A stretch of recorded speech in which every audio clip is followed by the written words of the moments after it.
Hello,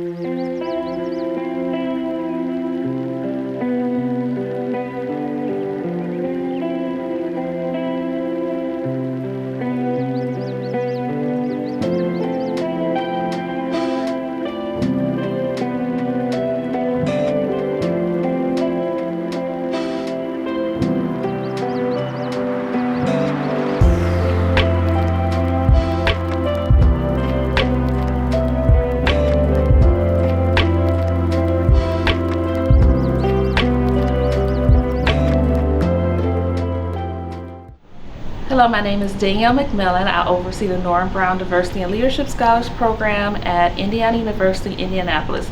We are happy to have Miss Beatrice here to talk to our scholars about their mental well-being, self-care. We are living in a time that a lot of students are stressed, but then also just the time of the season in the semester. And so helping our students navigate their mental wellness as well as we help the students academically. The very first thing I will say is that I'm not going to stand here and just lecture, because that's just not what I want to do. That's not my style. So it's going to be interactive. You're going to probably have to get up a little bit and shift around, but it won't be anything that makes you uncomfortable. A lot of times people always talk about pouring into a cup or pouring out of a cup. I always start self-care with, if you don't have a cup, how is anybody going to pour into it? If you don't have a cup, how you going to pour out of it, right? And so a lot of times we go before we actually understand what our foundation is. Self-care is about maintaining your physical, emotional, and mental well-being. If you think it's true, raise your hand. Okay. If you think it's false, raise your hand. No false? Sorry. I don't think self-care really is like.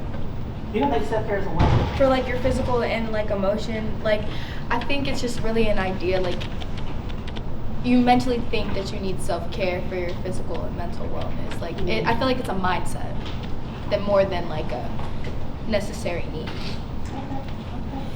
Thank you. And the answer is true. When people think about self-care, they only think about the physical, the mental, and the emotional. There are 8 types of self-care. You can't take care of part of it if you don't take care of all of it. Especially if we say that the cup is your property. You can also think of the cup being you, right? We start with ourselves. And so when we do that, we have to have the physical, the mental, the emotional, the spiritual, the intellect, the environment, the social, and the financial. Because all of those play a part on our mental and our physical well-being as a person, correct? Can we all agree on that? And so let's just take one off. Let's take financial off. All you guys are students here. Let's take financial off. All the money goes away. You're still in school and you expect it. What's that going to do to your mental state? It's going to plummet? Is it going to do anything to your physical state? Potentially. It could, potentially, to some, especially if they can't figure out how to make it work. And it could become really detrimental from a self-harm perspective because they don't believe that they have another out. And that's real talk, right? And we're here for that. And this is a brave space. I always say I don't create safe spaces because safe for me could be different for you. And so we create brave spaces so that we can have these authentic, intentional conversations. And so you can't have just physical, mental, and emotional without having all of them. It's 8. So whenever you see that, because even in society, even if you're out, people always they default to those warm and fuzzies, but it's all 8 of them. Internal versus external self-care. Internal self-care, focusing on the 8 areas of self-care. Mindfulness, rest, setting boundaries. We're going to talk more about that as well. Honestly, a lot of times when I have conversations about self-care, people think massages. People think nails getting done. People think, no, seriously, they do. That's their go-to. that's the materialistic part of self-care. It is those pieces that set in mindfulness, rest, setting boundaries, positive relationships, mentorships, and guidance. Let me just pull this out a little bit. It's important to balance both to avoid burnout and maintain harmony. Both are essential, and they both start with you. How many take time out currently, raise your hands, and do self-care? Not from the perspective of massages and all of that. So it's a few. Okay. I'm gonna be honest, I didn't think I was supposed to. I didn't know what it was. Right? But then over the years, I discovered if I don't take care of me first and have a cup, which is me, I can't pour and continue to give out to others.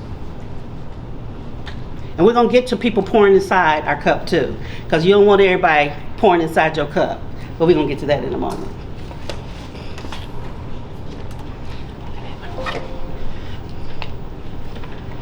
Start with your cup. Your cup symbolizes your internal self-care. Before anyone can pour into it, you must first acknowledge and care for it yourself. We're going to do an activity. Without a strong and prepared cup, external self-care efforts can be, will be, and can't be as effective, right? So let's just say if we didn't prepare our cup, we can I'm not going to crumble it because I have something on this side in a moment, right? If we don't take care of our cup, it'd just be a part of trash, right? Go into the ecosystem, that's a whole other story. But, so we have to prepare our cup. A cup that's half full is a strong starting foundation. A cup that's half full is a strong starting foundation. Your foundation, the things that you believe in, your values, and how you're going to continue to keep your cup strong. So take a few moments to write. Some of the things I wrote on my cup is prayer. I believe in the power of prayer. I put love. I put that kindness is a given, and then there's a lot of butterflies. Because caterpillars go a long way. Go a long way. They have a lot of work they have to do before they become beautiful butterflies.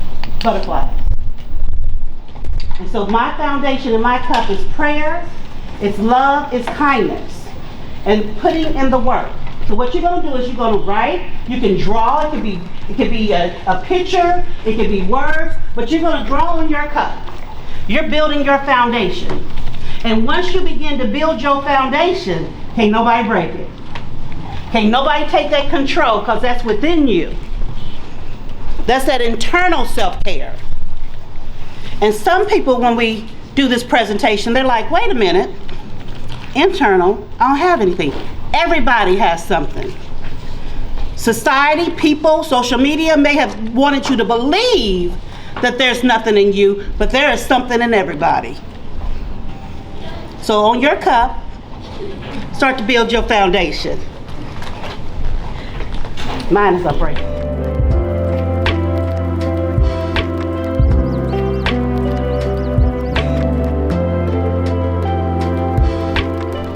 Avoid overwhelming mixtures by ensuring contributions align with your growth. We're going to talk about that, and you kind of said that. You mentioned that earlier, how you grow, right? Because everybody don't grow with you in every season you're in, and it's okay to move without them, right? Practice self-awareness to understand your needs, beliefs, and capacities. I apologize. Set boundaries to protect your well-being. Consistently nurture yourself to thrive as an individual, and pour into others without depleting your own reserves.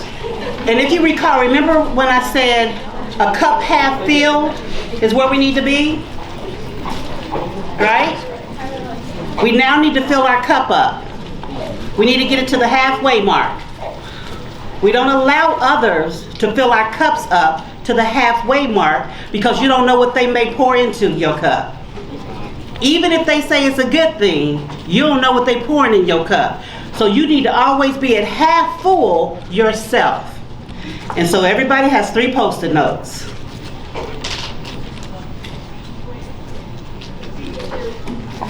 And what I need you to do on 2 of those post-it notes, put a positive word, put a positive affirmation on 2 of those post-it notes. So one of the things, when you think about your self-care, it belongs to you. It is within your control. That's control, that is power. When you don't take care of your foundation and your cup and fill it in, you give someone else that power. And you stay in a place of despair. I'm going to repeat that for the ones in the back. Your self-care, your cup, is your power. It is your control. When you don't take care of it, you give someone else permission to come get it. And they put cracks in it. And guess what those cracks are? These post-its. These are those negative words. These are those negative things, those behaviors that you're allowing to go in your cup. But when you keep it half filled, they can't break the foundation that you've already built. So you have to make it a priority. You know how you brush your teeth in the morning? I get up and I'm real good at it. You know, I be in there, my voice is real good at it too. I'm like, I'm beautiful. I'm gorgeous. I'm curvy and I look good. And I'm gonna go out there and I'm put my footprint in the world and they gonna know my name. That is real talk. That is self-talk. That is self-taught. They don't teach you that. When we give away our control, we don't take care of ourselves. And we constantly begin to pour out of a cup and we end up empty. You guys, you got a lot going on right now.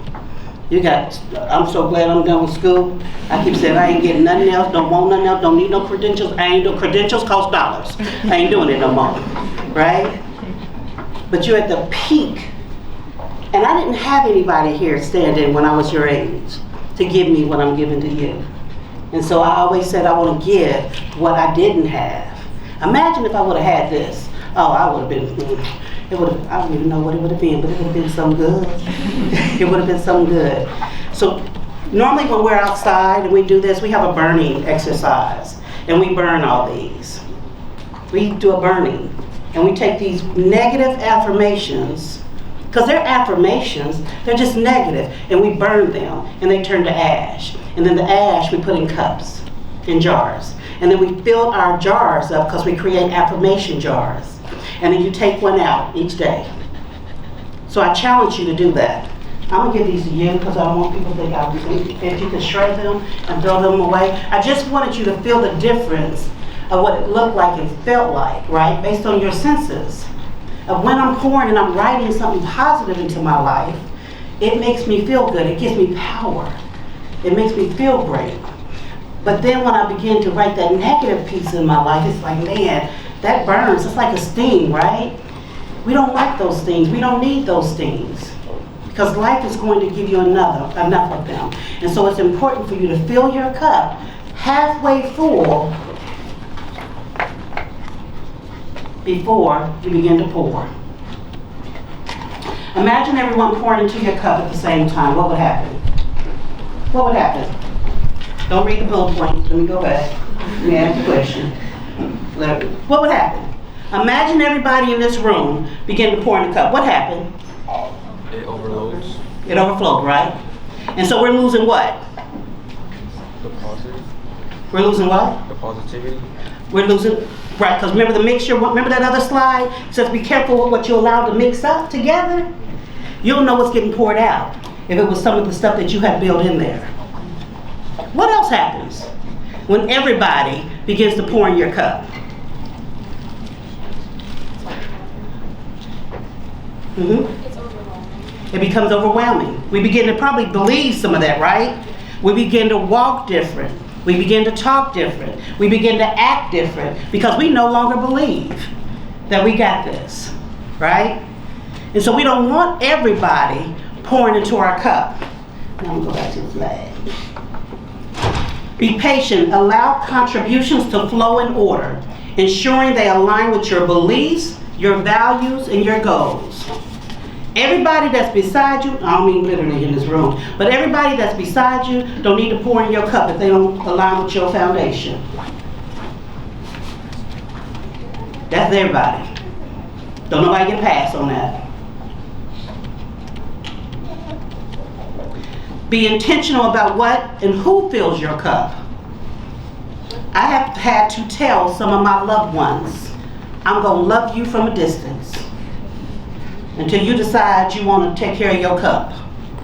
And they know that because I say cup all the time. I'm like, I ain't pouring into nothing. I need the cup first.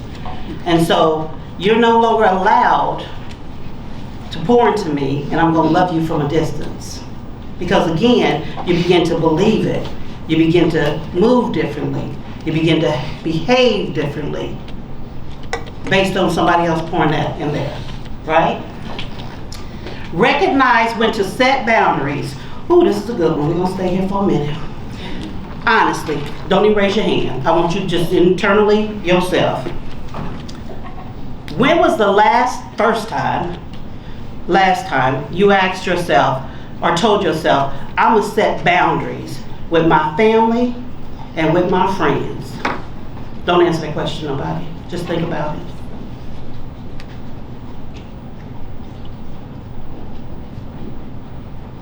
I set boundaries all the time. It is not the most comfortable thing to do because it's not your norm, right?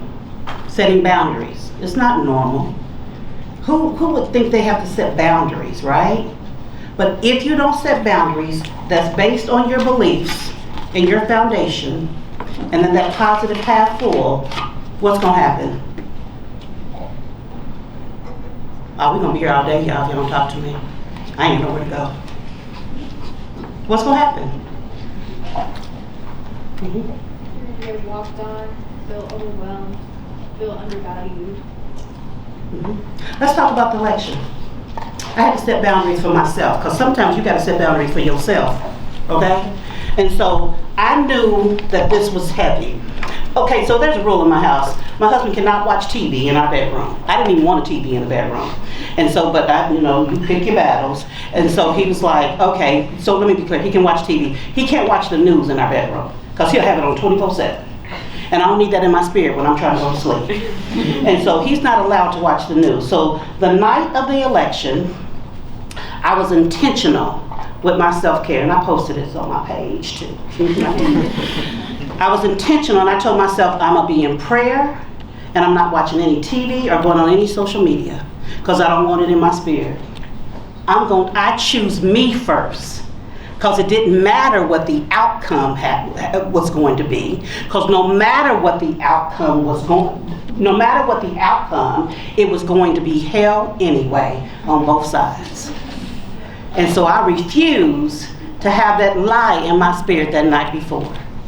And so I said, I'm just gonna pray. I'm gonna do some the Candy Crush on my phone. I like Candy Crush. And my husband's like, why do you do those bubbles? I said, because I ain't gotta think about nothing but color. I just move the bubbles. And that's what I did, and I rested. And then I woke up to the news. Right? But imagine if I didn't set boundaries for myself. Oh, by the way, I forgot to say this part. Guess who didn't go to bed till 4 o'clock in the morning? No, seriously, guess. Mr. Beverly. And so when that clock went off at 6, and I was like, good morning, because you gotta say good morning. I don't care how you feeling, you always wake up with good morning. And he was like, I'm like, and I knew when he was, I'm like, oh, what time you go to bed? He's like 4. I said, did you watch TV? He said, yes. I said, oh. And I just woke up just chilling. I did. And I was trying to make a point. I was being facetious at that point, because I was like, I went to sleep, I feel good. I didn't feel good, because I heard the news, but I wasn't gonna tell him that. But he didn't rest well.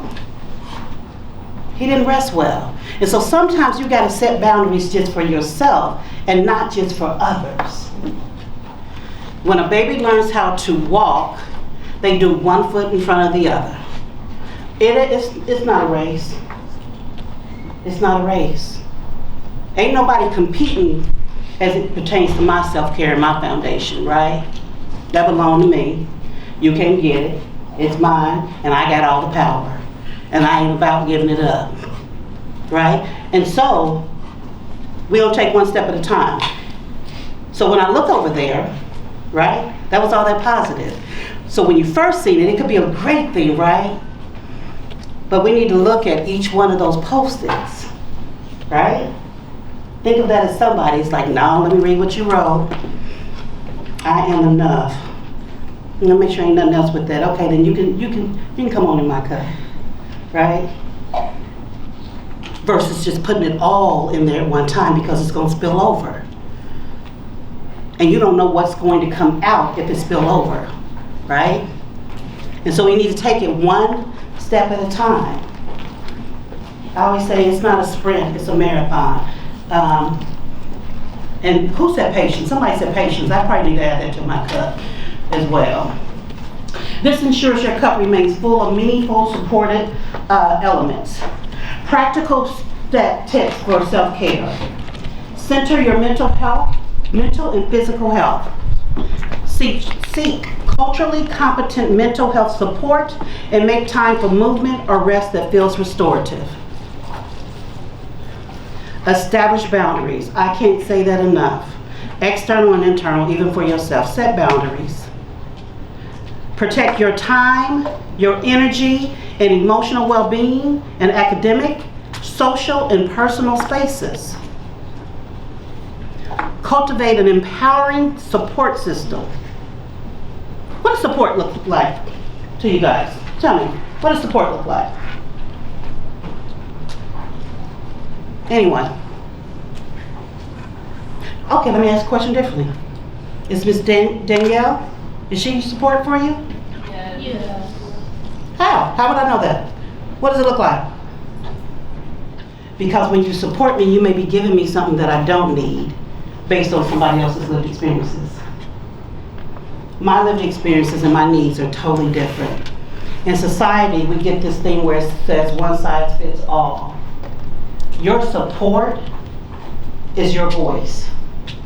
She can give you all those things, but if you don't ask her, she's thinking I'm giving you all those things based on the 50 kids that started earlier, right? You got all those lived experiences, you know where those gaps are, but it may be something totally different.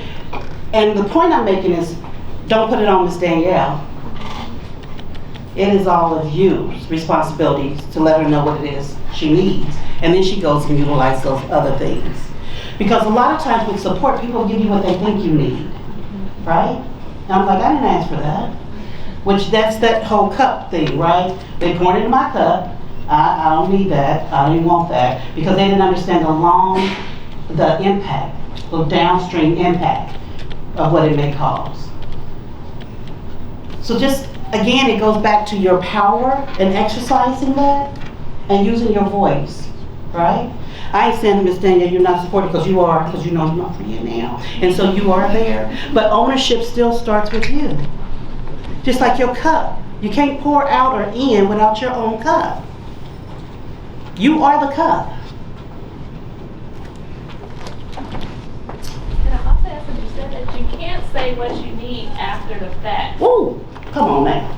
So if there is something you need to say that as you're going through something versus at the end of the semester and now we're having probation talks or something and you're saying, oh, this happened and this happened and this happened. And then I'm like, oh, I can't help you now because it's over. And now we're dealing with the outcome of the decisions that were made. So make sure that you provide whatever support you need, you let that be known when you need it. I mean, even lean into, me as well. And Alexis we already there.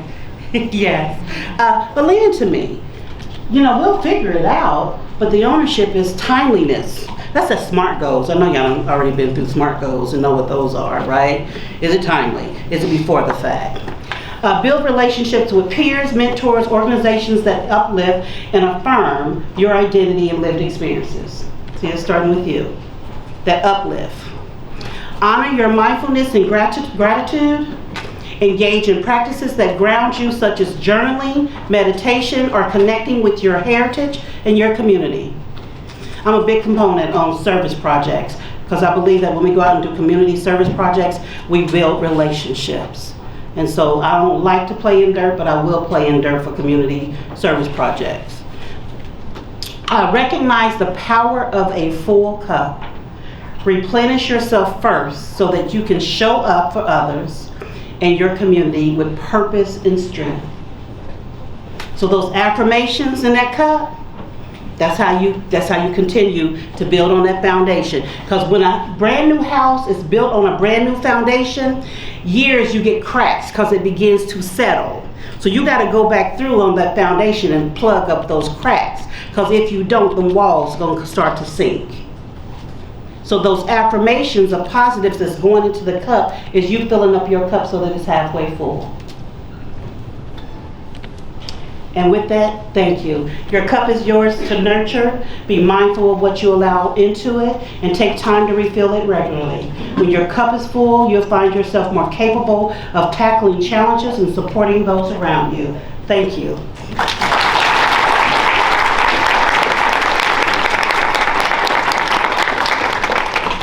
I just want to say, like, what I got from it was just the importance of taking care of yourself.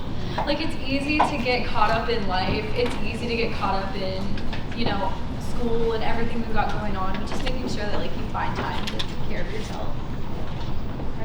Being mindful about who pours into your cup, because not everybody's intentions are aligned with yours, and it does rub off on you and affect who you are and things like that.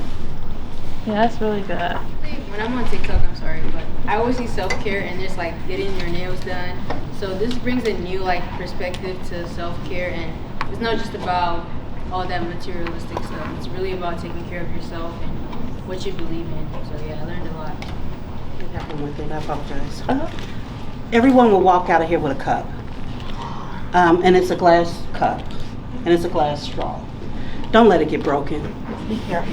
That's your cup. And I intentionally did glass, because if we don't build, remember,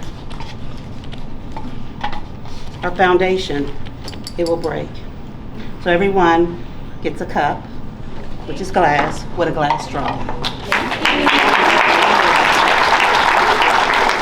Are there any questions for Ms. Beatrice Beverly? You can say it.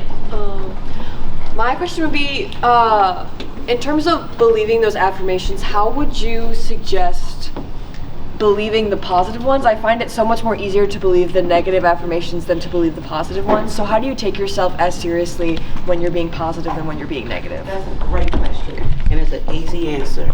It takes 21 days to form a habit. I ask you to do it 21 days.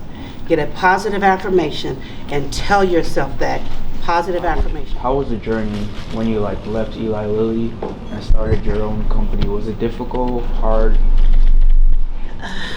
No, it was not difficult. And I believe for me, the reason why it wasn't difficult is because by the time I got to that place in my life, I was pouring into myself and believing in myself. And so what I had decided to do was remove all the noise. And it was a quick decision, and I said, you know what? I'm done. So on November the 3rd, well, I ain't stupid. I gave my notice and got my package. But I made the decision because I planned and said, you know what? I'm going to walk out in faith. And I'm going to walk in my purpose and do that. So I don't go to work. I go to a purpose. And so it wasn't hard. Would I have done that when I got out of college and married with little kids? Probably not. It would have been based on fear. And it would have been based on not having that support system. And not that it was wrong. My parents loved me, but they didn't know what they didn't know. And it was a different time. No, I'm not dating myself. You ain't gonna know my age. But just know it was a different time, right? And so I probably wouldn't have taken that chance. And we also didn't take that chance until 3 kids was out and through college, right? And we only had 1 left. And so, but it wasn't difficult. I knew that I was gonna walk in purpose. I believe in the power of prayer. I knew that I knew my power, right? But I didn't know it when I was in college. I didn't know it when I came out of college. And I wish I would have had something like this, because I would have been real dangerous, baby, back in the day with this. I would have been. But that's a great question. It's hard work.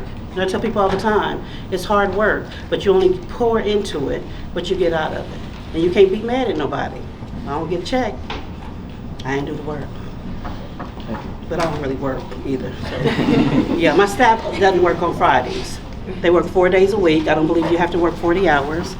They get 2 weeks off. At the end of the year, we shut down. I can't talk about self-care if I don't give it to all our staff. So I'm about that business. Are you guys hiring? We are, but we ain't quite ready yet. But we do interns, and we're in handshake. So yes, we are in handshake as well. So when we post, yes. But great question. Everyone, thank you.